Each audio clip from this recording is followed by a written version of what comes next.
Hello everyone. स्वागत है आप लोगों का अनअकैडमी के इस यूट्यूब चैनल पर, जहां पर हम आपके लिए लाते हैं टॉपर्स। हम आपके लिए लाते हैं ऑफिसर्स जिन्होंने बहुत बड़े बड़े एग्जामिनेशंस को क्रैक किया है, जैसे गेट एग्जामिनेशन और इंजीनियरिंग सर्विसेज एग्जामिनेशन। आज हमारे साथ एक ऐसे ही लेजेंड बैठे हुए हैं जो सारे मिथ्स को बस्ट करते हैं। कई स्टूडेंट क्या सोचते हैं पता है कि सर मैं हिंदी मीडियम का हूँ, मैं कैसे कर पाऊंगा, मेरी तो हिंदी कमजोर है, क्या मैं ऑफिसर बन पाऊंगा। या कई लोग ऐसा बोलते हैं कि मैं तो रूरल बैकग्राउंड से हूँ सर, मेरी फाइनेंशियल कंडीशन खराब है।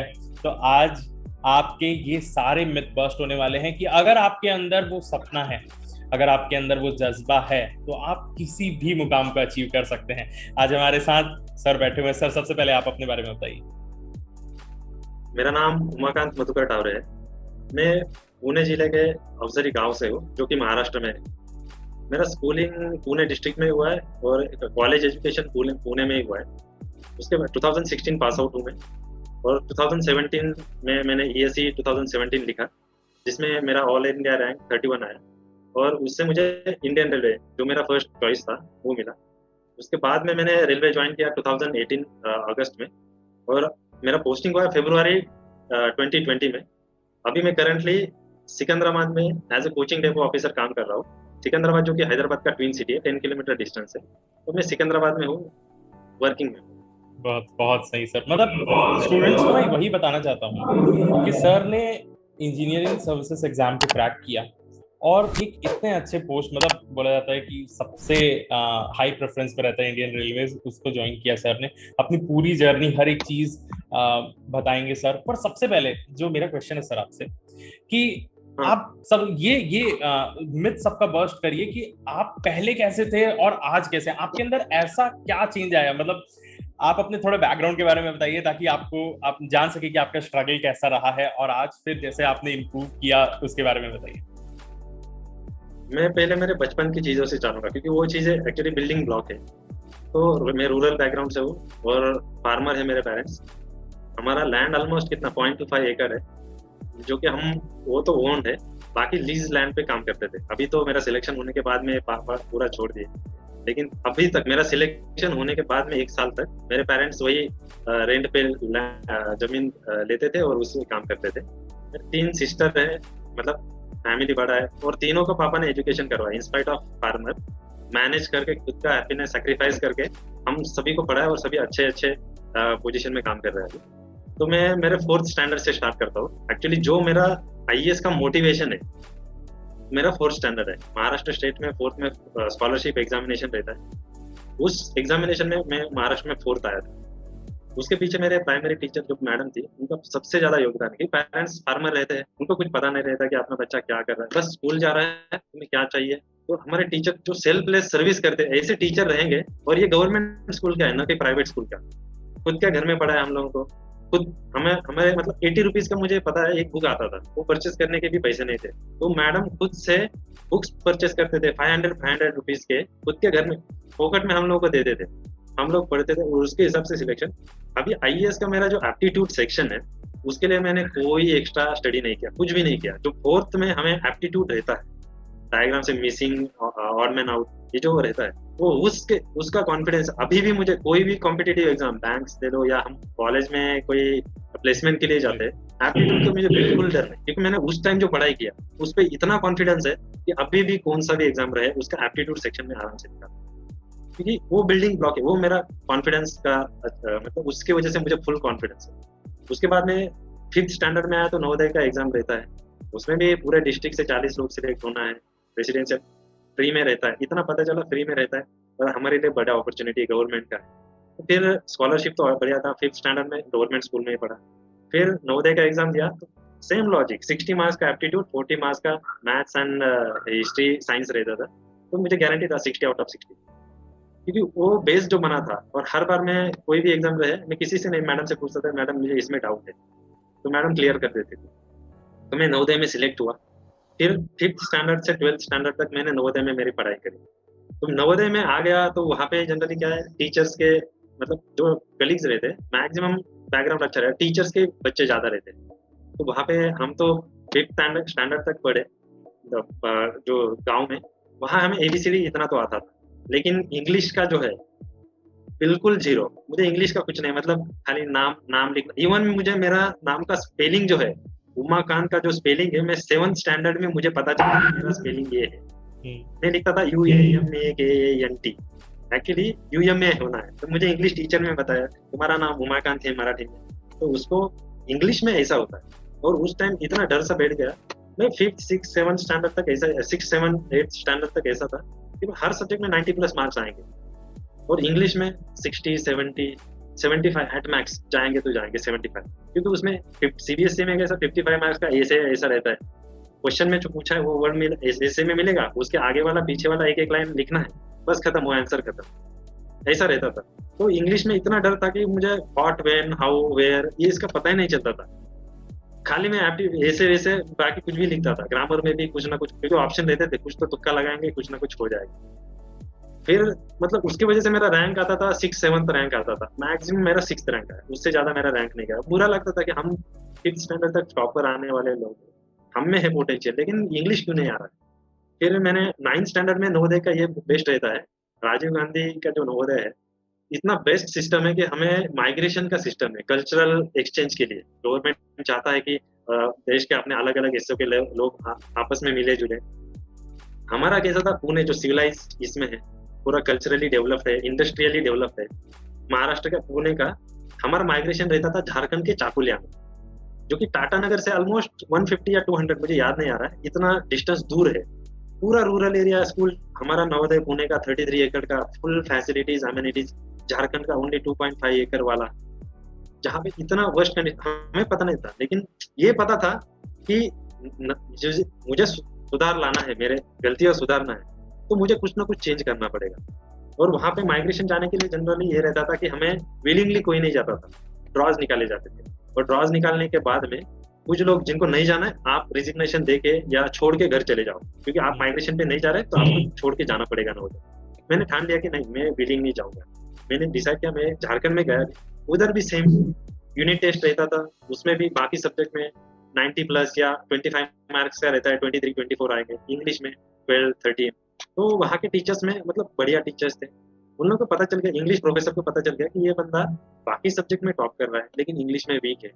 तो 3:30 to 4:30 के बीच में आफ्टरनून में हम लोग का स्टडी आवर्स रहता है, उसमें वो मुझे बुलाता था। तो बाकी लोग रूम में ही करते थे, रेसिडेंशियल था, तो कितना 100 मीटर पे हमारा क्लासरूम रहता था।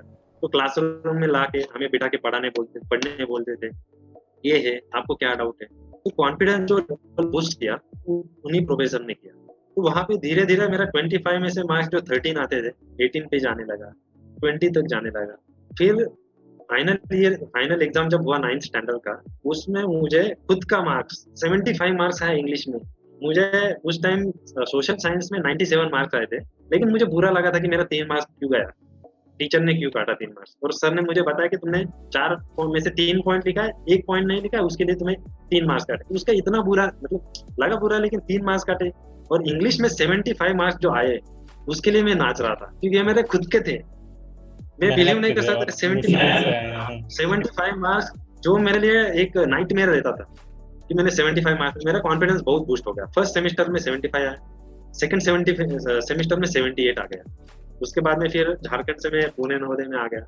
वहाँ पे ऐसे है ना, अपने क्लासमेट उस टाइम 9th में मेरा दोस्त बहुत टॉप कर रहे थे, और सभी लोग 9th अभी 10th है, जी जान लगा के पढ़ाई करते थे। मुझे पता था कि अपना इंग्लिश थोड़ा बहुत सुधर गया, तो 10th में भी थोड़ा बहुत अच्छा। उसमें कैसा स्ट्रैटेजी था, इंग्लिश तो आता नहीं था ज्यादा, ये MDH करके बुक रहता था, उसमें क्या रहता था, क्लास का जो भी टॉपिक है उसका हिंदी में पहले बताते थे और वही इंग्लिश में लिखा रहता था। तो मैं क्या करता था, वो हिंदी पढ़ लेता, हाँ मुझे समझ आ गया, अभी उसको इंग्लिश में क्या बोलते, बस वो समरी पूरा चैप्टर में। 9th में मैं पूरा चैप्टर कभी पढ़ा ही नहीं। 10th में सेकंड सेमेस्टर के बाद में पढ़ने लगा, क्योंकि मुझे इंग्लिश से डर लगता था। तो खाली समरी जो है वो इंग्लिश में आनी है, हमें लिखने आने हैं, उससे ही सब क्वेश्चन बन जाए। तो वही है, समरी देख के हाँ ये हिंदी में ये वर्जन है, इस सेंटेंस को हिंदी में कहते, इसको इंग्लिश में, तो वही वर्ड्स रिमेम्बर करके जैसे तैसे सुधर गया।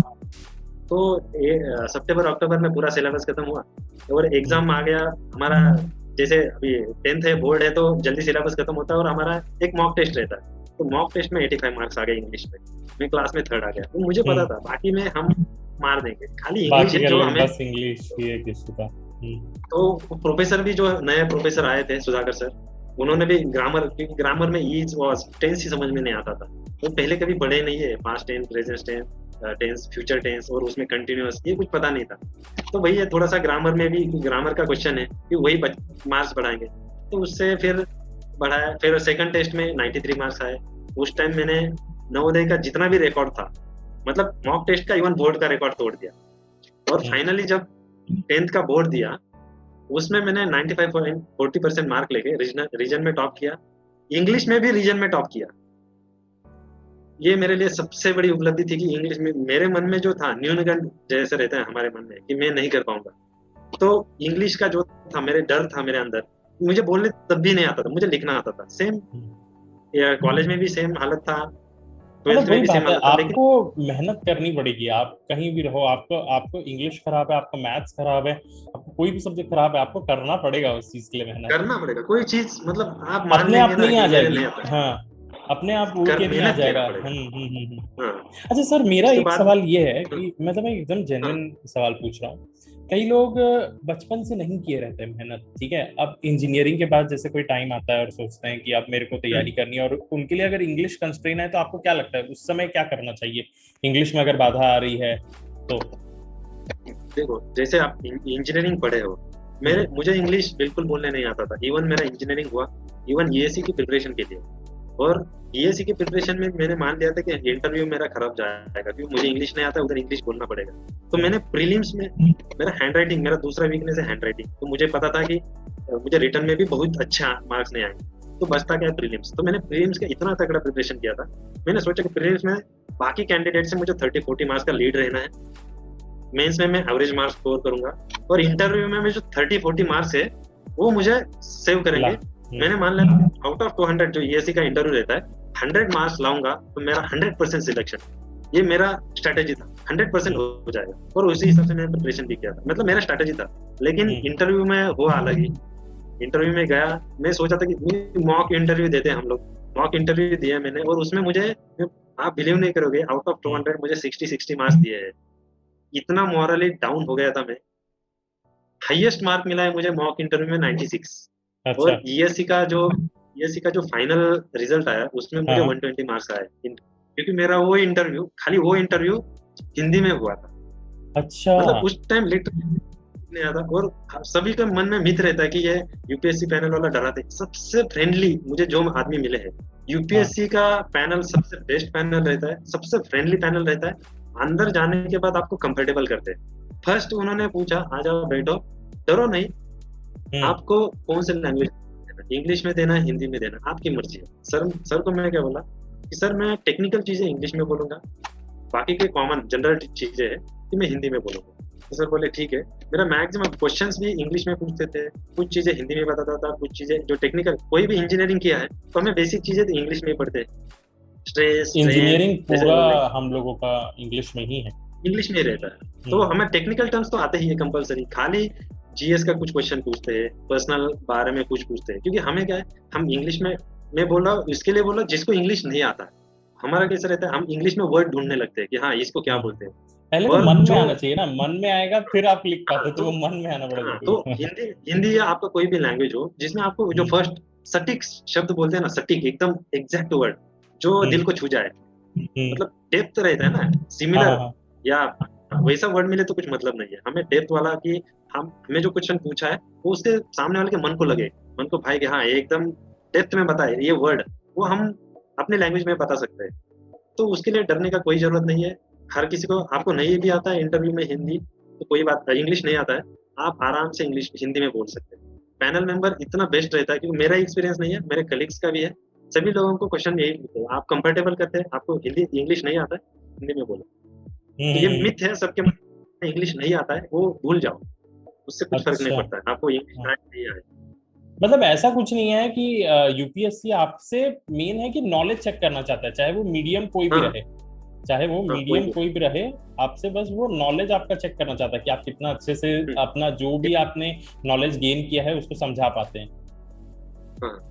बहुत सही है, बहुत सही सर। अच्छा सर, अब अगर मैं आपसे कहूँ कि कोई एक नॉर्मल सा, जैसे मैं ही हूँ, मुझे ज्यादा आइडिया नहीं है चीजों के बारे में, तो किस तरीके से तैयारी करनी चाहिए? मतलब अगर हम लोग इंजीनियरिंग सर्विसेज को अपना टारगेट बनाते हैं तो किस समय पे शुरू करना चाहिए? कॉलेज में स्टार्ट करें, कॉलेज के बाद स्टार्ट करें? और अगर स्टार्ट कर रहे हैं तो प्री पे फोकस करना चाहिए, मेंस पे फोकस करना चाहिए, किस चीज पे फोकस करें? तो मैं फिर से कॉलेज से ही जाता हूँ। मैंने कॉलेज क्यों ज्वाइन किया? पहले तो 12th साइंस से किया विदाउट बायोलॉजी, क्योंकि घर में पैसा नहीं है, अपने पास मेडिकल में इतना फीस दे नहीं पाएंगे। तो मैंने कॉलेज ज्वाइन किया। कॉलेज इसलिए ज्वाइन किया, इंजीनियरिंग इसलिए लिया फर्स्ट चीज कि मुझे सुनाई देता था कि 3 लाख का पैकेज मिलता है और 25,000 पर मंथ, यानी बहुत बड़ी चीज। मैं सोचता था अरे मेरे को बाप 25,000 पर मंथ, इतना मतलब अपना जिंदगी बदल जाएगा। इसलिए मैंने इंजीनियरिंग लिया। मैकेनिकल क्यों लिया? कि उसमें मैथमेटिक्स रहता है, मैथमेटिक्स हमें पसंद रहता है। क्या फ्यूचर एस्पेक्ट से कोई मेंटर नहीं था, कुछ नहीं था, खाली बाकी लोग ले रहे, हमें मैथ्स आता है, फिजिक्स समझ में आता है, इसलिए मैंने मैकेनिक्स लिया। और कंपलसरी कि हमें 25,000 पर मंथ, 3 लाख का पैकेज तो मिल जाएगा, इसी हिसाब से मैंने मैकेनिकल फर्स्ट ईयर गया। नॉर्मल फर्स्ट ईयर में बहुत पढ़ाई किया, क्योंकि मेरा सपना था कि आईआईटी में जाऊं, लेकिन क्लास नहीं लगा पाया। ठीक है, नहीं हो पाया, जो मिल गया, लेकिन एटलीस्ट इंजीनियरिंग तो अच्छे से पढ़ो, इसलिए फर्स्ट ईयर बहुत मेहनत करी। सही बात फिर है। सेकंड ईयर में जब गया तो उस टाइम मुझे पता नहीं था यूपी इंजीनियरिंग सर्विस ऐसा रहता है, क्योंकि पापा का सपना था कि मैं आईएएस बन जाऊं। क्योंकि पापा अच्छा। भी मेरे, उनकी स्टोरी अलग है, उनका भी सेम है, गरीबी है, बहुत अच्छा खासा वो स्टेट एग्जामिनेशन में क्लियर किया था। हाँ। लेकिन मेरा चाचा ने जो क्या बोलते हैं लेटर, कॉल लेटर रहता है, वो छुपा दिया, वो इंटरव्यू जाने नहीं दिया। तो पापा ने कभी बताया नहीं। जब मेरा सिलेक्शन हुआ उस टाइम मेरे चाचा ने बताया कि ऐसा ऐसा हुआ, तो तुम्हारे पापा का हॉल टिकट मैंने जला दिया, मतलब ये इंटरव्यू का कॉल लेटर। तो वो चीजें थी, तो पापा का सपना था कि ये करते, मन में कही था। तो सेकंड ईयर में क्लासेस तो बहुत ज्यादा रहते हैं, तो ये कोई क्लासेस कॉलेज में अपना प्रमोशन करने के लिए आया था। तब उसने बताया कि इंजीनियरिंग से गेट रहता है, ये बहुत सारे एग्जामिनेशन रहते हैं, तो मतलब फाइनल ईयर के बाद में उसने बोला था कि यूपीएससी का इंजीनियरिंग सर्विसेज रहता है। हमें यूपीएससी यही रहता है कि आईएएस, ये छोड़ के यूपीएससी में कुछ होता ही नहीं, यही हमारे मन में रहता है। उस टाइम मुझे जैसे ही पता चला यूपीएससी में आईएएस का है, तो मैं सोचा यार मैं तो इंजीनियरिंग लिया हूँ, वही पढ़ना है और उसी का एग्जाम देना है। आईएएस जैसा मेरे को हिस्ट्री ज्योग्राफी फिर से पढ़ना नहीं पड़ेगा। तो फिर बढ़िया अपॉर्चुनिटी है, पापा के भी सपना है और हमें भी पोटेंशियल है। तो सेकंड ईयर से मैंने फिर सिलेबस तो कुछ नहीं, रिसोर्सेस नहीं था, मोबाइल एकदम सिंपल सा था कि हम नेट से एक्सेस नहीं कर सकते थे, इंटरनेट भी उस 2012 में ज्यादा नहीं रहता। लैपटॉप तो मैंने तो लैपटॉप मेरा सिलेक्शन आईएएस में सिलेक्शन के बाद में लिया। तो ये तो दूर की बात। उस टाइम फिर मैंने ये ठान लिया कि इंजीनियरिंग का है, तो इंजीनियरिंग का यही मान दिमाग में था कि यूपीएससी कुछ भी पूछता है, तो हमें जो भी सिलेबस में हर चीज पढ़ना। तो मतलब कॉलेज लोकल अथर्स का बुक रहता है, उसमें कुछ भी चीजें देते हैं, आउट ऑफ सिलेबस भी देते हैं। मेरे दोस्त मेरे को चिढ़ाते थे, भाई ये नहीं क्यों पढ़ रहा है, भाई मेरे को ईएससी देना है, और गलती से यही क्वेश्चन ईएससी में आया तो मैं ऐसा सेपरेट सिलेबस देख के कभी प्रिपरेशन नहीं किया। बस जो अपना सिलेबस सेमेस्टर के साथ चला, कि मेरा जैसे सेकंड ईयर में अपना थर्मोडायनेमिक्स रहेगा, या सेकंड ईयर में फ्लूइड मैकेनिक्स रहेगा, जो है वो पढ़ते जाना है। जहां बाकी लोग सिर्फ सेमेस्टर के लिए पढ़ रहे थे, आप शुरू से ही ईएस के लिए पढ़ रहे थे। हाँ, और इसमें क्योंकि टीचर कॉलेज में भी इतने बढ़िया नहीं रहते कि आपको हर चीज पता चले, खुद से ही पढ़ना है। इवन टेक्निकल चीजें हैं, हमें इंग्लिश समझता नहीं है। फिर एक जैसे पीकेनाक का जो थर्मोडायनेमिक्स का है, हर कोई बोलता है कि पीकेनाक पढ़ेंगे तो ईएससी में हो जाएगा कंपलसरी, लेकिन उसका लैंग्वेज ही समझ में नहीं आ रहा है। पढ़ा मैंने ट्राई किया, 1-2 पेजेस पढ़ा, लेकिन हमें इंग्लिश समझता ही नहीं, तो क्या मतलब है पढ़ने से। तो फिर मैंने लोकल अथर का कुछ भी किसी ने कहीं से ना कहीं से उठाया, ये हमें समझना चाहिए, तभी तो हम लिख सकते हैं। फिर मैंने सेकंड ईयर से और इतना है, मैकेनिकल इंजीनियर जो भी कोई है, ये मान लो कि सेकंड ईयर जो इंजीनियरिंग का है, मैकेनिकल इंजीनियरिंग का, ये आपका ईएससी का बिल्डिंग ब्लॉक है, क्योंकि इसमें बेसिक सब्जेक्ट फुल है। थर्मोडायनेमिक्स है, फ्लूइड मैकेनिक्स है, फ्लूइड मैकेनिक्स आएगा आपको, टर्बो मशीनरी आएगा, थर्मोडायनेमिक्स आएगा, पावर प्लांट आएगा, आईसी इंजन आएगा, रेफ्रिजरेशन एंड एयर कंडीशनिंग आएगा। तो ये सब सब्जेक्ट इसके डेरिवेटिव्स है, तो सेकंड ईयर बिल्कुल डिग्लेक्ट नहीं करना है। तो सेकंड ईयर किया। फिर मेरा ये हैबिट था कि मेरा टीचिंग का बहुत शौक था, तो मेरे दोस्त ऐसे कि मेरे दोस्त बिल्कुल टॉपर नहीं रहते थे, कॉलेज के ऐसे दोस्त रहते थे जो कि खाली एग्जाम के लिए पढ़ेंगे। तो एग्जाम के 1 वीक पहले मेरे पास आते थे, मैं सुबह उठने वाला था, तो उनको लेके मेरा कंडीशन है मैं पढ़ाऊंगा, लेकिन सुबह मेरे साथ आना पड़ेगा, मैं सुबह ही पढ़ाऊंगा। तो 5 बजे मैं लाइब्रेरी बुला के 4:30 साढ़े 4 बजे उठ के 5 बजे लाइब्रेरी जाना, उनको 1 घंटे पढ़ाता था। एक चैप्टर पढ़ाएंगे तो उनका दिन निकलता था, मैं 1 घंटे उनको पढ़ाता था। मैं थर्ड ईयर में था तो सेकंड ईयर वाले स्टूडेंट को पढ़ाता था, मैं फोर्थ ईयर गया तो मैं थर्ड ईयर को और सेकंड ईयर को पढ़ाने लगा। तो उनका कंसेप्ट क्लियर, मेरा यही मानना था कि मैं पढ़ाऊंगा तो तभी मेरा रिवीजन होता रहेगा। सही बात है। तो ये प्रिपरेशन, लेकिन क्लास वास तो कुछ लगाया नहीं क्योंकि, हम्म। और इतना रिसोर्सेज भी नहीं था। हम्म। फाइनल ईयर हो गया। फाइनल ईयर में बैड लक ये था कि हमारा, मैंने सोचा था कि फर्स्ट अटेम्प्ट हम फाइनल ईयर में दे देंगे, हम्म। लेकिन ये था कि फाइनल पेपर और ईएससी का पेपर, बस आज शाम को फाइनल पेपर है 5:30 बजे, और हम्म। नेक्स्ट डे ईएससी का पेपर है।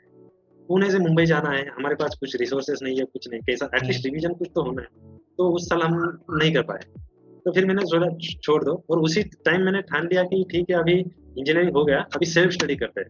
हम्म। क्योंकि सेल्फ करके ईएससी करना ही है। मैं प्लेसमेंट में इसलिए नहीं बैठा कि मेरे को नौकरी लग जाएगी, मैं इतना कॉन्फिडेंस आ गया था कि मैं ईएससी कर पाऊंगा, और अच्छा। प्लेसमेंट लूंगा, नौकरी लग जाएगी, तो मैं पढ़ाई नहीं करूंगा। मैंने कोई प्लेसमेंट में बैठा नहीं, जबकि मुझे पता था मैं एप्टी वैप्टी क्लियर कर दूंगा। इंटरव्यू में ठीक है, इंग्लिश नहीं आता है, कॉन्फिडेंस नहीं है, लेकिन जैसे तैसे कहीं ना कहीं तो लोकल लैंग्वेज में इंटरव्यू होगा ही, कहीं ना कहीं सिलेक्ट कर हम्म। जाएंगे, इतना कॉन्फिडेंस था। लेकिन फिर भी प्लेसमेंट लिया ही नहीं। एक ही इंटरव्यू दिया था, मतलब रजिस्टर कर रहा था, और हम्म। उस टाइम ये हुआ कि मेरा रजिस्ट्रेशन नहीं हुआ। तो मेरा हम्म। हर बार का जो होता है अच्छे के लिए होता है। तो उस हम्म। टाइम मैंने सोचा कि यार भगवान भी चाहता है कि तुम प्लेसमेंट में ना बैठो, तो हम्म। इसलिए मैंने प्लेसमेंट सेल्फ स्टडी करने का ठान लिया। लेकिन मन में यही था कि 12th में मैंने क्लासेस नहीं लगाया, कुछ नहीं किया, सही इसलिए बात है। आईआईटी में नहीं जा पाया, ये अपना हम्म। अधूरा रह गया। उसी टाइम इकोनॉमिकल बैकवर्ड क्लास से जो हम्म। स्टेट गवर्नमेंट रहता है, हमें हम्म। स्कॉलरशिप देती है, 50% फीस जो रहता है कॉलेज का वो रिफंड कर देता है। हाँ हाँ तो हाँ। मैं 25th था, मुझे याद है 2016 में 25th था, 28 को फाइनल पेपर था। हाँ। और मैंने सोच लिया था, मैंने देख लिया था यहाँ रहना है। 25th को मेरे अकाउंट में क्रेडिट हुआ 45,000।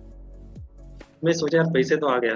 फिर मैंने सोचा एक मार्क्स भी मेरा क्लास से बढ़ जाता है, कोई भी क्लास लगाओ, मैं क्लास का नाम नहीं बताता हूँ, क्लास लगाओगे एक मार्क भी बढ़ जाता है, क्योंकि हमने सुना रहता है 1 मिनट का महत्व, 1 सेकंड का महत्व, 1 मिली सेकंड का महत्व। तो मैंने सोच लिया कि फिर 45,000 है, फिर अभी क्लास का फीस तो 60,000 है, पापा को कैसे बोलना है। ये तो पापा तो सोच रहे होंगे अभी बेटा पास आउट हुआ है, कोई जॉब कर लेगा।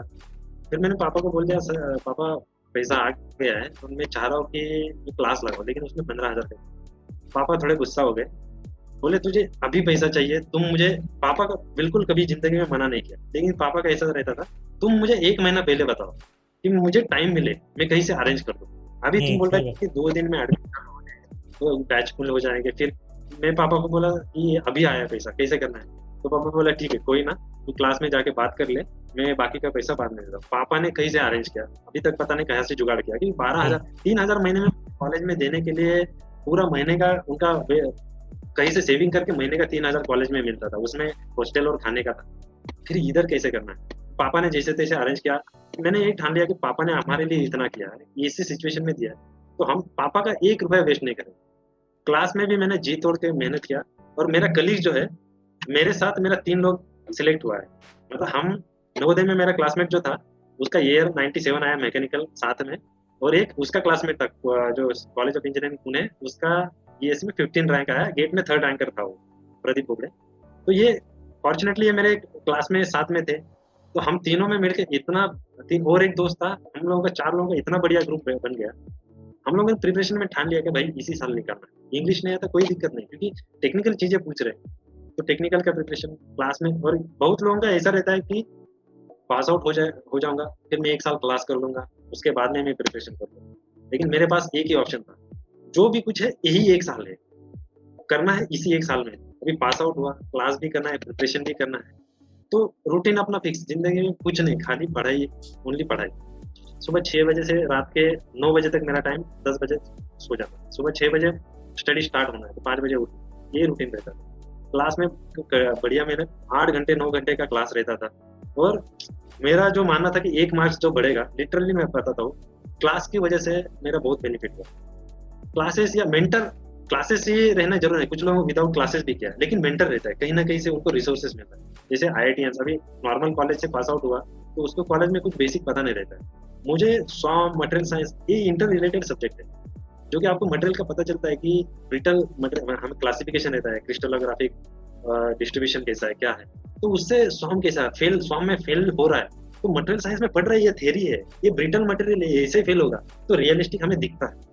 डिजाइन में पता चलता है कि ये मटेरियल हमारा कॉपर डक्टाइल है, कास्ट जो हमारा कास्ट आयरन ये ब्रिटल है, तो इसका फेल्यूर ऐसे ही होगा। तो सोचो, रिलेट सब चीजें क्लास में क्या हुआ, पूरा चीजें रिलेट होने लगा, मजा आने लगा कि यार चीजें समझ में आने लगी है कि रियलिस्टिक है।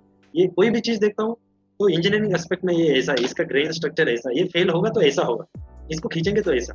तो रियल में हम बॉटल कांच का ग्लास रहता है, वो डालते हैं तो इमीडिएटली ब्रेक होता है, वही अपना स्टील व्हील का डालते हैं नहीं टूटता है। तो प्रैक्टिकली चीजें समझ में लगी। तो कोई भी रहो मेंटर का जरूरत रहता है।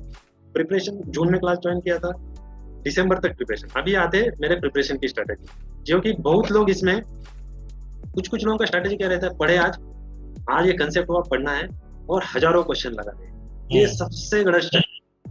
मेरे दोस्त रहते थे भाई इस सब्जेक्ट का रिपीट करने वाले कुछ रहते थे, मैंने इसका 2000 क्वेश्चन लगा, इस सब्जेक्ट का इसका 3000 क्वेश्चन लगा, मैं रिपीट कर रहा हूँ। भाई क्या हो रहा है, मेरे से 100 क्वेश्चन नहीं हो रहे, ये लोग 3000 2000 कैसे लगा पा रहे हैं। तो मैंने कहना कि आपका हार्ड वर्क चाहिए, उसके साथ स्मार्ट वर्क चाहिए। गधे जैसा बस आपका एक ही फॉर्मूला का खाली वैल्यू चेंज करके वही 50 एक ही क्वेश्चन लगाओ, ढंग का लगाओ। तो क्वेश्चंस में हमारा स्ट्रैटेजी ये रहा कि जो पढ़ा है वो अच्छे से कंसेप्ट करो, घर में जाके रिवाइज करो। क्योंकि उसमें क्या रहता है 60-70% खुद को पहले से आता रहता है, ये तो हर किसी को आता है 50-60%। तो वो क्वेश्चन लगेंगे, 40% मेरे को नहीं आ रहा है, वो क्लास में सिखाया या कहीं से पढ़ा है, किससे पता चला, 40% आ गया हम लोग को। अभी इस 40% पे वर्कआउट करना है आपको। आप 60% आ रहा है उसके क्वेश्चन लगा रहे, क्या मतलब है, एक बार क्वेश्चन लगा कंसेप्ट आ रहा है खत्म। 40% का आप ध्यान दे दो, इसके क्वेश्चन सॉल्व करो। हमारा जो गलतियां था वो समझ में आना है। फिर कंसेप्ट आज का दिन होगा, मैं फर्स्ट डे से, जैसे फर्स्ट डे आपने प्रिपरेशन 0 डे आज स्टार्ट किया है, तो मैं आज से बता रहा हूँ, मैं 1 वीक का स्ट्रेटेजी बता, तो वही क्यूमुलेटिव रहेगा। सेकंड डे पे जब जाओगे तो सेकंड डे में आप पढ़ रहे उससे पहले किसी भी टॉपर्स का इंटरव्यू ले लो आप, या कोई भी सिलेक्शन हुआ है, रिवीजन के बिना कोई मतलब नहीं है। रिवीजन नहीं करोगे आप 70%। UPSC is not about how much you read, कितनी बार आप रिवीजन करते हो, कितना किए हो उससे मतलब नहीं, कितना छोड़े हो और जो किए हो बढ़िया किए नहीं, ये इससे मतलब है। तो नेक्स्ट डे पे क्या करना है, मेरा यही स्ट्रेटेजी, जितना भी पढ़ा है प्रीवियस डे एक बार फिर से रीड करना है, कंपलसरी रीड करना है, ताकि तो तभी तो पता चले हमें यहाँ तक पहुंचे, यहाँ से आगे जाना है तो पहले क्या था। तो रिवीजन पार्ट हुआ, उससे ही फॉर्मूला रहता था, मेरा एक सेपरेट बुक रहता था, ओनली फॉर्मूला मैंने स्टार्ट किया था। उसमें खाली एक फार्मूला आएगा, बस लिखना है वो फार्मूला, डेली वो फार्मूला, धीरे धीरे वो बुक भी बिल्टअप होते गया। तो नेक्स्ट डे आपको जो भी पढ़ा है, आपने पढ़ा, शाम हो गए, पूरा दिन में पढ़ा, उसमें फिर घर आने के बाद इतना पढ़ा, इसमें इतना आता था, ये नहीं आता था, ये मेरे लिए नया कंसेप्ट है, इसमें वर्क करना है आपको, कंपलसरी वर्क करना है। ये ऐसा है, मुझे इतना आता था, कुछ चीजें रहती 50% आती है या डाउट रहता है कि ऐसा है, वो स्ट्रॉन्ग करना है। फिर उसके जो क्वेश्चन है वो क्वेश्चन सॉल्व करना है। अभी सेकंड डे गए, थर्ड डे पे जाएंगे तो क्या करना है, फर्स्ट डे सेकंड डे का कंपलसरी रिवीजन। जब मैं ये तब बता रहा हूँ जब आप कोई सब्जेक्ट फ्रेश प्रिपरेशन कर रहे हैं, जैसे कोई सब्जेक्ट आप 1 मंथ या बड़ा सब्जेक्ट है सॉम टॉम जैसा, तो 1 मंथ का टाइम लेके चल रहा है या 2 वीक्स का लेके चल रहा है, तो उसके लिए मैं स्ट्रैटेजी बता रहा हूँ। तो आपने सेकंड डे पे थर्ड डे पे आए तो फर्स्ट सेकंड डे का पूरा करना है। उसमें ये भी चीजें देखना कि ये मेरे को नहीं आ रहा था, ये मुझे नहीं आ रहा, तो सेकंड डे पे हो गया। क्वेश्चंस जिस दिन का जो पढ़ा रहे वो टॉपिक पढ़ा, उसके क्वेश्चन जो आपके कवर हुए वो करना है, उससे रिलेटेड फर्दर क्वेश्चन सॉल्व करना है। डिफिकल्ट क्वेश्चन है, आप गेट के भी क्वेश्चन ले लो, सबसे बेस्ट क्या है, टफ क्वेश्चन लेने तो गेट के क्वेश्चन ले लो। प्रीलिम्स की बात कर रहा हूँ, कंसेप्ट क्लियर होना है तो आपको थोड़ा टफ क्वेश्चन चाहिए, टाइम है आपके पास तो गेट का क्वेश्चन, क्योंकि ईयर वाइज आपको गेट के क्वेश्चन मिलेंगे, टॉपिक वाइज मिलेंगे, तो आप 2-4 क्वेश्चन उस टॉपिक के लगाओ, तो आपको पता चलता है आपका क्वेश्चन कैसा, टॉपिक कैसा क्लियर हो रहा है। उसके साथ साथ प्रीलिम्स, बहुत लोगों का प्रीलिम्स के लिए अलग से पढ़ना, मेंस के लिए अलग से पढ़ना, इंटरव्यू के लिए अलग से, ये गलत प्रैक्टिस है। ये समझ लो कि प्रीलिम्स में सिलेक्शन हो जाएगा, मेरे टाइम का बता रहा हूँ, प्रीलिम्स लिखने वाले में से ओनली 990 कैंडिडेट, 1000 भी नहीं, 990 कैंडिडेट्स मेंस के लिए सिलेक्ट हुए थे, तो पूरा लोग उड़ गए ना उधर ही। यानी 990 लोगों में कंपटीशन है, खत्म है, 990 में से अपना एक सीट लेना है। तो लोग क्या करते हैं मेंस के लिए, भाई तुम्हें टाइम है, रुको, प्रीलिम्स का प्रिपरेशन करना है, लेकिन मेंस और प्रीलिम्स को साथ में कैसे करना है वो भी बताता हूँ। इसमें क्या कुछ अपने डेरिवेशंस रहते हैं, वो चेंज होने वाला नहीं है। डेरिवेशन से कोई भी प्रीवियस ईयर मेंस का क्वेश्चन उठाओ, आपको कंपलसरी डेरिवेशंस मिलेंगे, कंपलसरी। इफिशियंसी का, ऑटो साइकिल का इफिशियंसी का फार्मूला निकालो, ना सीओपी का फार्मूला निकालो, टर्बो मशीनरी में कुछ रहता है, इसका ये Pelton turbine, carbon Kaplan turbine, अलग अलग, ये फिक्स है, इसका फिक्स मार्क है, मतलब मैथ जैसा, एक बार आ गया आउट ऑफ मार्क, खाली आपको अजम्पशंस याद रखना है, वो फिक्स मार्क है। और इससे जो आपका डेरिवेशन है वो इसलिए बता रहा हूँ, इसमें जो अजम्पशंस रहते हैं उस पे आपको प्रीलिम्स में क्वेश्चन आएंगे। हुक्स लॉ है, उसका अजम्पशन क्या है, तो उस पे आपको प्रीलिम्स का क्वेश्चन बनता है, उसमें पूछेंगे कि हुक्स लॉ का which of the following Hooke's law assumptions, ऐसा कुछ पूछेंगे। तो आपको एक आध रॉन्ग स्टेटमेंट तो अजम्पशन आ गया, मेंस का प्रिपरेशन हो गया ना, अजम्पशन आ गया, खाली डेरिवेशन है। उसमें क्या है, फिर ये डेरिवेशन आपने किया, ये फॉर्मूला आया, उसमें भी तो कुछ ना कुछ अजम्पशन है, ये थ्योरी है, किसी ना किसी ने थ्योरी बनाई। प्रीलिम्स में यही पूछता है क्या अजम्पशन है या क्या नहीं है। प्रीलिम्स हो गया, मेंस का भी हो गया ना। जब आपको डेरिवेशन नहीं आएगा तो आपको प्रीलिम्स का क्वेश्चन कैसे आएगा? सिंपल सा लॉजिक है। मेंस हो गया, प्रीलिम्स हो गया। प्लस प्रीलिम्स का प्रिपरेशन करते टाइम आप खाली सोचेंगे कि मेंस का क्वेश्चन नहीं करेंगे, तो सबसे गलत है। जैसे आरएसी से बताता हूँ, आप पीपीआरएस साइकिल करोगे, एक बार साइकिल करोगे, क्या है उसमें, कंप्रेसर आएगा, कंडेंसर आएगा, इवापोरेटर आएगा, सब चीज आएंगी, तो उसमें इफिशिएंसी, दुनिया भर का इफिशिएंसी, ये वो चीज डाल देगा। एक बार आप वो क्वेश्चन कर दोगे, मेंस का बोल रहा हूँ, क्योंकि प्रिपरेशन कर रहे हैं आप, सब्जेक्ट समझा। प्रीलिम्स में वही क्वेश्चन पूछते हैं जिसमें आपको समझ में आया नहीं आया, वो वन वर्ड का रहता है, लेकिन उसके लिए सिस्टम तो समझना है। एक बार सिस्टम समझ गया तो प्रीलिम्स का हर क्वेश्चन चला। तो प्रीलिम्स में इनिशियल स्टेज में फर्स्ट टाइम जो सब्जेक्ट प्रिपरेशन कर रहे हैं उसके लिए बोल रहा हूँ। यदि आपका सब्जेक्ट प्रिपेयर हो गया, रिवीजन कर रहे हैं, तो वो उसके लिए स्ट्रेटेजी अलग, वो थोड़ा बाद में आता है। अभी मैं टॉपिक से थोड़ा डाइवर्ट हो गया हूँ, लेकिन उसमें बता दूं कि मेंस का, प्रीलिम्स के करते करते जो भी सब्जेक्ट आपने लिया है उसमें उसका मेंस का एक आध क्वेश्चन करना है, ताकि आपको पता चले कि मुझे सब्जेक्ट समझा या नहीं समझा। आपको ईएससी में कैसा वास्ट सब्जेक्ट समझना है, गेट में डेप्थ में जाना है, ईएससी में आपको पूरा सब्जेक्ट, ये डिफरेंस है। और पूरे चीजें पता रहना है, तो गेट में आपको गेट में आपको नहीं पूछेंगे कि इसका ये इफिशिएंसी डाला है, वो तो 100% इफिशिएंसी देगा। कोई भी क्वेश्चन साइकिल का क्वेश्चन आएगा तो गेट में 50 इफिशिएंसी नहीं देगा, और कंडेंसर वर्क का इफिशिएंसी, सेकंड का इफिशिएंसी, ये नहीं देगा। ये ईएससी में, मेंस में आता है। तो आपको समझ में रहना है कि आइडियल प्रोसेस कैसा रहता है और एक्चुअल में क्या, तो विजुअलाइज। तो गेट में इसमें क्वेश्चन ईएससी में कैसा पूछते हैं, वो कभी कभी एक्चुअल का असम्पशन पूछता है, क्योंकि कोई आइडियल कार्नोट साइकिल है, उसके बाद में फिर डेरिवेटिव, क्योंकि कार्नोट साइकिल आइडियल साइकिल है, उससे डेरिवेटिव अलग साइकिल है। तो पहले कार्नोट साइकिल आइडियल समझो, उसके बाद में जो आइडियल एक्चुअल प्रोसेस है उसमें क्या क्या चीजें डालना है वो तो पता चले। मेंस का ऐसा कुछ बात, फर्स्ट टाइम सब्जेक्ट प्रिपेयर कर रहे हो तो ये स्ट्रेटेजी रहना कंपलसरी, ये स्ट्रेटेजी रहना। अभी मैं फिर से बैक आता हूँ, थर्ड डे पे आया था, फोर्थ डे पे सेम, फोर्थ डे पे गए, 3 डेज का करो। तो सुबह स्टार्ट करने से पहले तो क्या होता है, आपका रिवीजन होगा। 2 हफ्ते में आपका यदि सब्जेक्ट होता है तो सोचो 14 डे पे आपका चल रहा है, लास्ट डे है, तो सोचो फर्स्ट डे पे जो टॉपिक किया उसका कितना रिवीजन हुआ, 13 टाइम्स रिवीजन हुआ। 13 टाइम्स रिवीजन होगा, कैसे भूलेंगे आप, भूल ही नहीं सकते। और इतना सिंपल है, मैं अभी भी उठाऊँ स्वाम का बुक तो मुझे अभी भी याद आता है, इतना पूरा स्वाम, इतना बड़ा सब्जेक्ट है, उसका रिवीजन आधे घंटे में होता था पूरा, क्योंकि मैं डेली पढ़ रहा हूँ ना, मुझे कॉन्फिडेंस है। मेरे साथ ऐसा हुआ है कि मैंने सब्जेक्ट किया था, 15 दिन टच नहीं हुआ, आफ्टर 15 डेज मुझे इतना कॉन्फिडेंस डाउन हुआ कि मुझे फिर से पढ़ना पड़ा, फिर से मुझे आफ्टर 2 मंथ्स। और लोग तो पूरा 1-1, 2-2 महीने तक छोड़ दिए रहते हैं।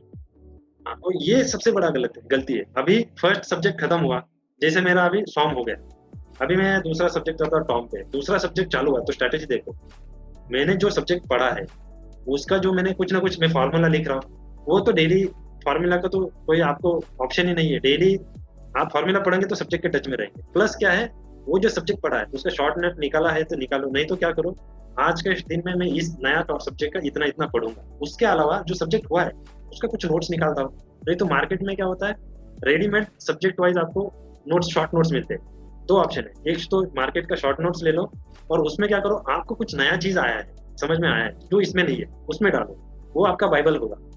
जो भी आपका बाइबल बोलो, गीता बोलो, जो भी कुछ है, वो आपका जो शॉर्ट नोट्स है वही है। क्योंकि प्रीलिम्स में जाओगे या मेंस में जाओगे, इतना बड़ा बोरी भर के किताब लेके नहीं जाओगे, आपके पास वही छोटा बुक रहेगा, और आपको गारंटी है ये 3-4 घंटे में पढ़ के होगा। तो शॉर्ट नोट्स, आप शॉर्ट नोट्स में वो स्टार्ट करो कि आज मैं ये 15 डेज का हुआ है, तो उसमें से कुछ ना कुछ टॉपिक का मैं शॉर्ट नोट्स करता हूँ। शॉर्ट नोट्स यानी एकदम फॉर्मूला, उसके साथ से ये इफिशिएंसी है, वो इफिशिएंसी है, ऐसा।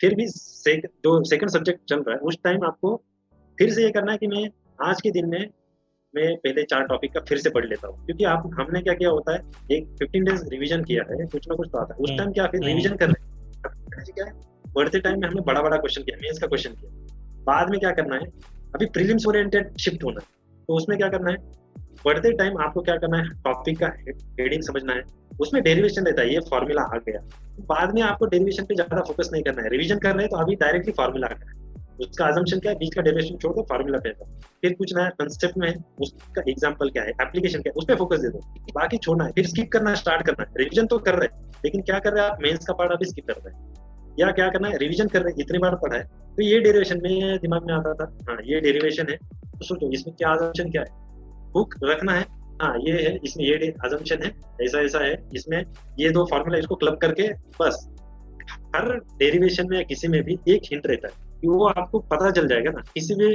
एग्जामिनर को बोलो ये क्या चीज है कि जो मिल जाएगी तो आपको पूरा डेरिवेशन हो जाता है, वो हिंट नहीं मिलता, फर्स्ट एक स्टेप रहता है कि जो मिस हो जाएगा तो आपको नहीं आता, वो स्टेप क्या है, वो स्टेप, हाँ ये रिवाइज करो, इसका ये स्टेप है, खत्म, मेरे को आ रहा है डेरिवेशन, उसका ये फॉर्मूला है, खत्म।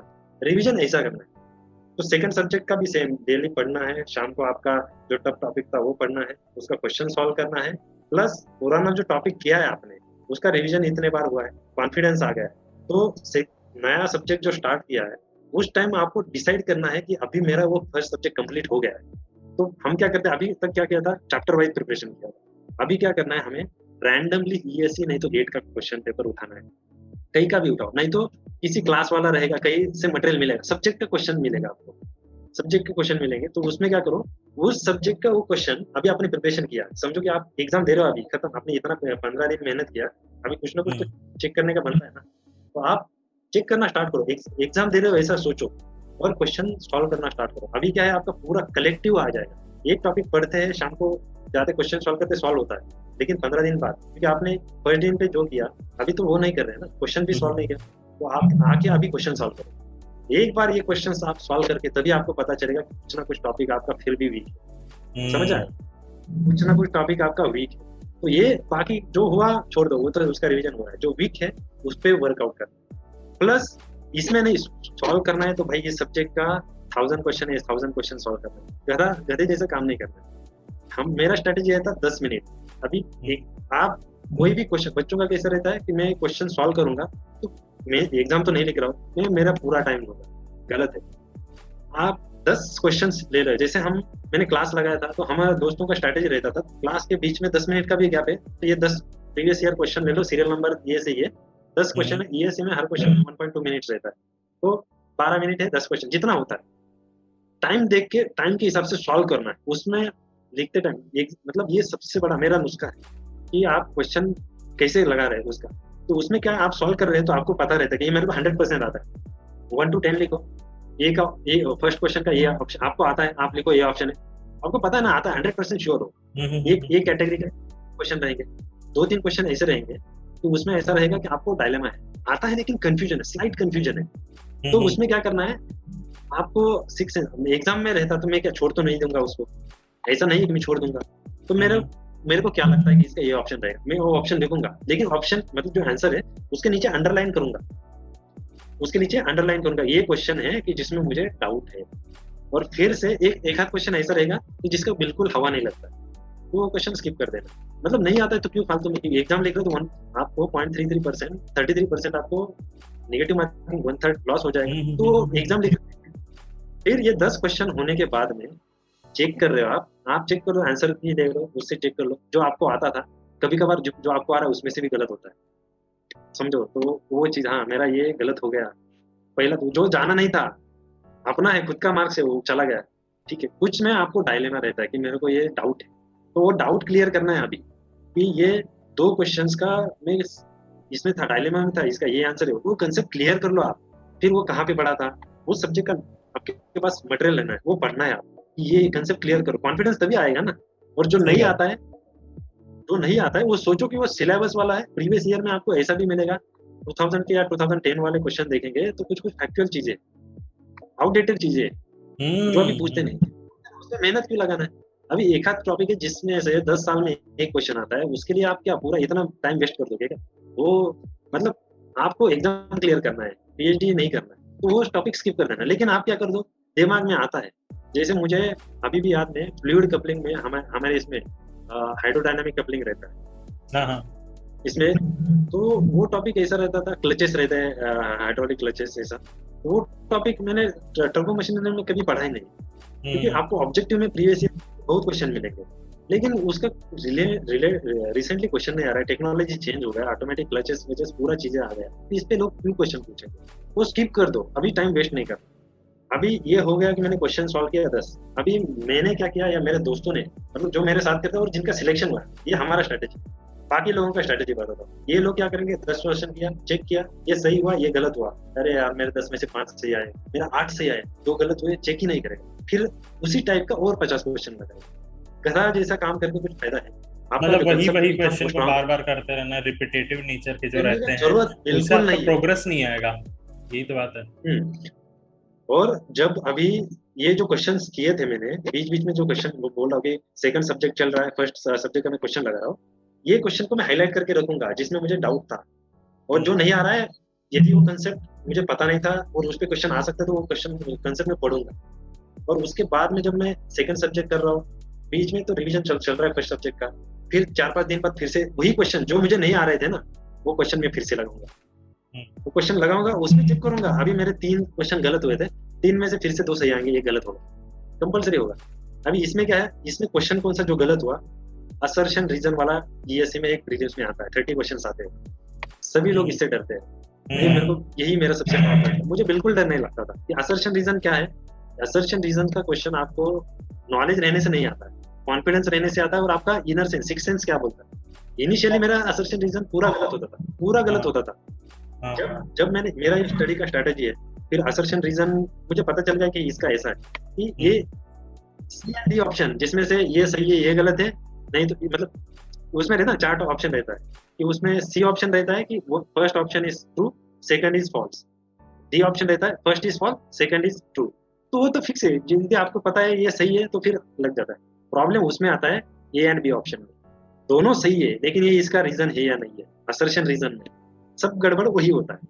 तो उस वो तभी आएगा जब आपको उस सब्जेक्ट में कॉन्फिडेंस रहेगा। इनिशियली मैंने देखा, मुझे भी नहीं आता, लेकिन जैसे मैं बोला होगा ये स्ट्रेटेजी है कि मेरा गलत हो रहा है, तो असर्शन रीजन जैसा रटने जैसा हो गया था कि हाँ ये है, इसका ये रीजन है, तो दिमाग में फिट होता है कि यूपीएससी कैसा सोचता है कि इसका ये रीजन, हमें लगता नहीं है कि रीजन नहीं है, लेकिन यूपीएससी के हिसाब से इसका रीजन है। अभी कुछ क्वेश्चन गेट में ऐसा रहता है, मतलब गेट के हिसाब से अलग रहता है, इंजीनियरिंग के हिसाब से अलग रहता है, ईएससी के हिसाब से अलग रहता है, आंसर भी, न्यूमेरिकल भी देखो कुछ कुछ का अलग अलग रहता है, रिलेटेड जॉइंट्स का देखो, ईएससी का अजम्पशन अलग है, गेट का अलग है, तो वो समझना है कि ईएससी क्या ले रहा है, वही अजम्पशन लेना है। हमें एग्जाम लेना है, सही क्या है गलत क्या है वो जो पीएचडी कर रहे हैं या एग्जाम है वो डिसाइड करेंगे, लेकिन हमें क्या, ये एग्जाम यूपीएससी बोलता है इसका यही आंसर है, इसी रूट से जाना है, तो हम उसी रूट से जाएंगे। ये क्या है, जब प्रीवियस ईयर क्वेश्चन सॉल्व करेंगे तब पता चलेगा। सबसे पहली बात वही है, मैं सारे स्टूडेंट्स को कहना चाहता हूँ, असर्शन रीजनिंग का ना सबसे ज्यादा, मैं पहले के टॉपर से भी सुन चुका हूँ कि आप पहले प्रीवियस ईयर लगा दोगे ना तो आपको आइडिया लग जाएगा कि यूपीएससी किस टाइप के कॉम्बिनेशन में देता है कि नहीं सर, कि असर्शन कहाँ पर होगा, रीजनिंग कहाँ पर होगा, ये आइडिया लग जाता है। तो यही सर कहना चाहते हैं कि इस चीज पे बहुत ज्यादा ध्यान रखिए। आगे बताइए सर। हाँ, और असर्शन रीजन मेरा सभी से रिक्वेस्ट है, कोई भी candidate assertion reason first top में नहीं लेगा, मतलब सेट्स रहते, अभी मेरे दोस्त का ही दे दो, उसका असर्शन रीजन फर्स्ट 30 क्वेश्चन है, तो वो क्या है, स्ट्रेस में हम लोग डाउट में रहते हैं, कॉन्फिडेंस में मॉरल डाउन होता है और उसमें गलती करते हैं। असर्शन रीजन तभी लेगा आप फर्स्ट 60 क्वेश्चन, डिपेंड करता है कितना क्वेश्चन आता है, फर्स्ट 30-40 क्वेश्चन के बाद में आपको जब कॉन्फिडेंस आता है तब लगाओ। लास्ट में भी लगाओगे, हरी भरी में क्या होता है, कुछ चीजें छोड़ देते हैं हम लोग आके, क्योंकि उधर थोड़ा टाइम नहीं रहता। तो एग्जाम के सेंटर में आपको असर्शन रीजन चूज करना है, जब भी लगाओ सेंटर में, आपका माइंड एग्जाम के इसमें मोड में आ जाता है, फिर आपका दिमाग काम करने लगता है, तो उस टाइम लेना। ये तो असर्शन रीजन का जो क्वेश्चन में मैं बोला कि जो गलती हो रहा था, ये सेकंड टाइम हो गया कि मैंने चेक किया 3 में से 2 सही आए, ये गलत आया। अभी रिवीजन तो चल रहा है, लेकिन रिवीजन में क्या कर रहा हूँ, अभी अजम्पशन देख रहा था, चीजें छोड़ रहा हूँ, कुछ मेंस का क्वेश्चन दिया सेकंड रिवीजन वो भी छोड़ दूंगा। अभी खाली क्या है, टॉपिक है, उसमें ये डेरिवेशन है या इसमें ये फॉर्मूला आया है, और ये प्रीवियस ईयर क्वेश्चन, कुछ गेट का क्वेश्चन है, ईएससी का क्वेश्चन है, कि जिसमें हमें डाउट आता है, जिसपे वर्कआउट करना है, कुछ रटने का, जैसे सॉम में एक टेबल बनाना है, पॉइंट लोड है, यूनिफॉर्म डिस्ट्रीब्यूटर है, डिस्ट्रीब्यूटर लोड है, यूएल है, उसका चार्ट ही बना के रखना है, यहाँ पे लोड रहेगा, स्लोप डिफ्लेक्शन क्या, वो क्या है, सॉम यदि आएगा तो मैथ्स लगेगा, क्योंकि एक बार आपको फार्मूला और कंसेप्ट विजुअलाइज होता है। क्योंकि गेट में और ईएससी में क्या आता है, सीधा पूछेंगे पॉइंट लोड लगा है, कैंटिलीवर है, उसका स्लोप बताओ, ऑप्शन आएगा, उधर डेरिवेशन करते बैठोगे, उधर तो रटना है, वो टेबल आना ही है कंपलसरी। और जो लोग ईएससी में रखता है ना वो टेबल, गेट में कभी भी क्वेश्चन आए आपको उधर भी टाइम बचता है, आपका 3 मिनट टाइम है, बच गया, 2 मार्क का कभी भी क्वेश्चन आएगा, आपको लगता है ये तो मेरे को याद है, लिख दोगे, वो टाइम बचता है, ये बेनिफिट होता है। गेट में जो ओनली गेट कर रहा है उसको जरूरत नहीं, क्योंकि वो 3 मिनट में डेफिनेटली वो डिराइव कर सकता है, आराम से कर सकता है, उसको रटने का जरूरत नहीं। लेकिन जो ईएससी के लिए कर रहा है उसको कंपलसरी रटना है, क्योंकि हमारे पास डेरिवेशन के लिए टाइम नहीं है। वन आप कर लोगे। ईएससी में कुछ कुछ क्वेश्चन ऐसे डालते हैं कि जिसमें आपको यूपीएससी चाहता है कि आप टाइम पास करो, उस पर 15 मिनट ले लो ताकि बाकी लोग आप लोगों से आगे चले जाए। कुछ क्वेश्चन में इतना प्रैक्टिस हुआ था मेरा कि मुझे पता चलता था कि 1.2 मिनट्स हो गए भाई, क्वेश्चन नहीं आ रहा है, छोड़ दो, टाइम आता है वही छोड़ दो।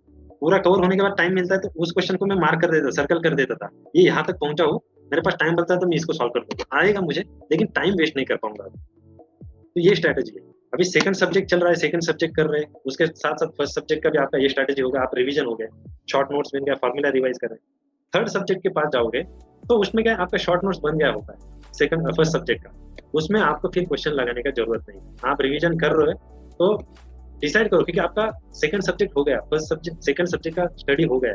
अभी आप बार बार फर्स्ट सब्जेक्ट तो पढ़ नहीं सकते, सेकंड सब्जेक्ट के आप अभी रिवीजन के पे फोकस देना। तो फर्स्ट का क्या रिवीजन करोगे आप? फर्स्ट का आप वो रिवीजन करोगे जो क्वेश्चन नहीं आया, जो गलत हुआ वो आपका नोट्स में कहीं ना कहीं रहेगा।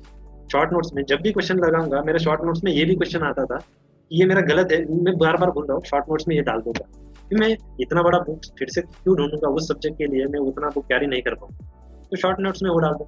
सिमिलरली फिर फिफ्थ सब्जेक्ट चलेगा तो आपका रिवीजन चल रहा है। ये सोचो आप 1 महीना हो गया आपने सब्जेक्ट ऐसा रिवीजन कर रहे हैं, बीच में टाइम निकालना, एक दिन या हाफ डे निकालना है, और वो जो पूरा जो अपने स्टडी किया है material, study material, first line to last line फिर से एक बार पढ़ना है। क्या होता है, हम रिवीजन कर रहे हैं लेकिन 1 महीने बाद फिर से डर सा आने लगता है कि मेरे से होगा नहीं होगा इस टाइप का, क्योंकि उसमें आपको अभी भी कॉन्फिडेंस नहीं है।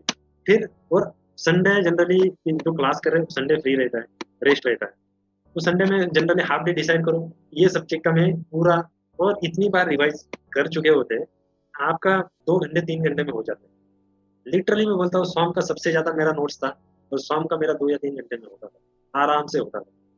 कॉन्फिडेंस है, हमारा कॉन्फिडेंस आएगा, बिल्ड होगा। सब्जेक्ट का आपको टचअप छूटना नहीं चाहिए, आप छोड़ दोगे तो काम से गए।